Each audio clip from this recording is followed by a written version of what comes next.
తెచ్చి ఒక సమాన స్థాయిలో అభివృద్ధి అనేది చూపించాలని ఆయన పడ్డ తపన మనం చూసాం. ఒకటండి, ఇప్పుడు మీరు ప్రస్తావన తెచ్చారు. ఇప్పుడు నేషనల్ ఇన్స్టిట్యూట్ ఆఫ్ డిజైన్ చాలా ప్రెస్టీజియస్ ఇన్స్టిట్యూషన్ విజయవాడలో వచ్చింది, మీ హయాంలోనే వచ్చింది, చెప్పుకోలేకపోయారు ప్రాపర్గా. అంటే ఇది మేము తీసుకొచ్చాం, మేము పోరాడం కాబట్టి వచ్చిందని చెప్పుకోలేకపోయారు. కారణం ఏంటంటే మీ ఫోకస్ అంతా కూడా పోలవరం మీద పడిపోయింది, అమరావతి మీద పడిపోయింది. ఇన్ని ఇన్స్టిట్యూషన్స్, ఎయిమ్స్ వచ్చింది మంగళగిరిలో, ఈ దేనికి తీసిపోని విధంగా కన్స్ట్రక్షన్ నడిచింది.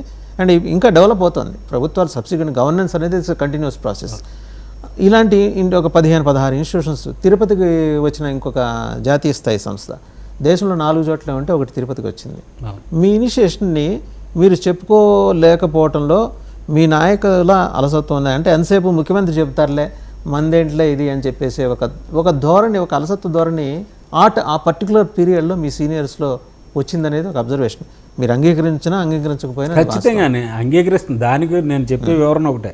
చంద్రబాబు నాయుడు గారు కూడా చాలా సందర్భాల్లో చెప్పారు, ప్రభుత్వము పార్టీ రెండు ఒక రైలు పట్టాలాగా సమానంగా నడవాల్సిన అవసరం ఉంది. పార్టీ కార్యకర్త అనేవాళ్ళు, పార్టీ నాయకులు అనేవాళ్ళు, ఇదిగో మా ప్రభుత్వం ఈ విజయాలను సాధించింది, మా చంద్రబాబు నాయుడు గారి హయాంలో మేము ఈ అభివృద్ధి చేసాం అని చెప్పడంలో కొంత విఫలమైన వాస్తవం. ఎందుకంటే మీరన్నట్టుగా ఎంతసేపు పోలవరం, అమరావతి. కానీ ఇక్కడ ఇంపార్టెన్స్ మనం కూడా ఏదైనా ఒక పెద్ద విషయాన్నే ముందు ఫోకస్ పెడతాం. అమరావతి రాజధాని నిర్మాణం అనేది సంపూర్తిగా జరిగితే అక్కడ మనం అన్నదే ఇన్కమ్ జనరేట్ అయ్యి అక్కడ ఒక సమగ్ర వ్యవస్థ నిర్మాణం అవుతుంది. అలాగే పోలవరం ఉంది, పోలవరం అనేది నిర్మాణం పూర్తయితే మీకు అక్కడ అది జీవనాడి అండి. గోదావరి అనేది జీవనది. పుష్కలంగా కొన్ని లక్షల క్యూసెక్కులు నీళ్లు వరదల సమయంలో వృధాగా సముద్రంలో కలిపిన సందర్భాలు ఎన్నోసార్లు చూసాం. వరదలు వచ్చి గోదావరి జిల్లాలో దిగువ ప్రాంతాలు నాశనం అయిపోయిన పరిస్థితులు చూసాం. చంద్రబాబు నాయుడు గారు దాన్ని దృష్టిలో పెట్టుకుని అసలు భారతదేశంలోనే మొట్టమొదటిసారిగా నదుల అనుసంధానం అనే ప్రక్రియ తీసుకొచ్చి పోలవరం నుంచి ఏదైతే గోదావరి మిగిలిన జలాలు ఉన్నాయో దాన్ని కృష్ణా బేసిన్లోకి తీసుకొచ్చి కృష్ణా డెల్టాకు వాడచ్చు. అట్లానే కృష్ణానది ఎగువ నుంచి నాగార్జున సాగర్ నుంచి అయితే శ్రీశైలం నుంచి అయితే వచ్చే జలాలని మన ఆంధ్రప్రదేశ్ వాటా ఏదైతే ఉందో దాన్ని రాయలసీమకు మళ్లించుకుంటే రాయలసీమను సస్యశ్యామలం చేసుకోవచ్చు. ఆంధ్రప్రదేశ్లో ప్రతి ఎకరాకి సాగునీరు ఇవ్వగలిగిన పరిస్థితి, ప్రతి గ్రామానికి రక్షిత తాగునీరు ఇవ్వగలిగిన పరిస్థితి పోలవరం పూర్తయితే మనం సాధించుకోవచ్చు అనేది ఆ రోజున చంద్రబాబు నాయుడు గారు భావించారు. ఆ కారణంగానే మీరు అన్నట్టుగా అమరావతికి, పోలవరానికి ప్రథమ ప్రాధాన్యత ఇచ్చిన మాట వాస్తవం.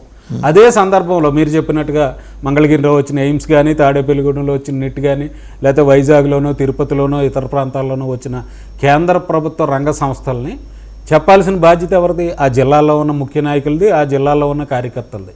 అయితే పార్టీ పరమైన ప్రక్రియలో ఇన్ఫ్యాక్ట్ ఇక్కడ మనం we must technology the efforts initiated by Venkaiah Naidu గారు.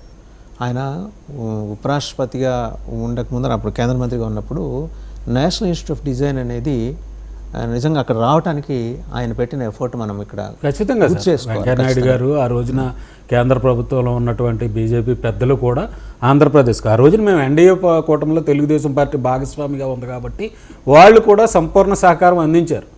కేవలం ఒక ప్రత్యేక హోదా విషయంలోనో, ప్రత్యేక ప్యాకేజ్ విషయంలోనో మాకు వచ్చిన అభిప్రాయ భేదాల కారణంగా మేము ఆ రోజున ఎన్డీఏ, టీడీపీ బయటికి రావడం జరిగింది. దానివల్ల కొంత నష్టం జరిగిన మాట వాస్తవం. కానీ తెలుగుదేశం పార్టీ పరంగా ఎప్పుడూ కూడా చంద్రబాబు నాయుడు గారు ఆంధ్రప్రదేశ్ ప్రయోజనాల పరిరక్షణ, అక్కడి ప్రజల సమగ్ర అభివృద్ధి, ఆ రెండు కోణాల్లోనే ఆయన ఏ రోజు పనిచేస్తూ వచ్చారు. మీకు ఇక్కడ ఒక కంపారిజన్ తీసుకురావాలి.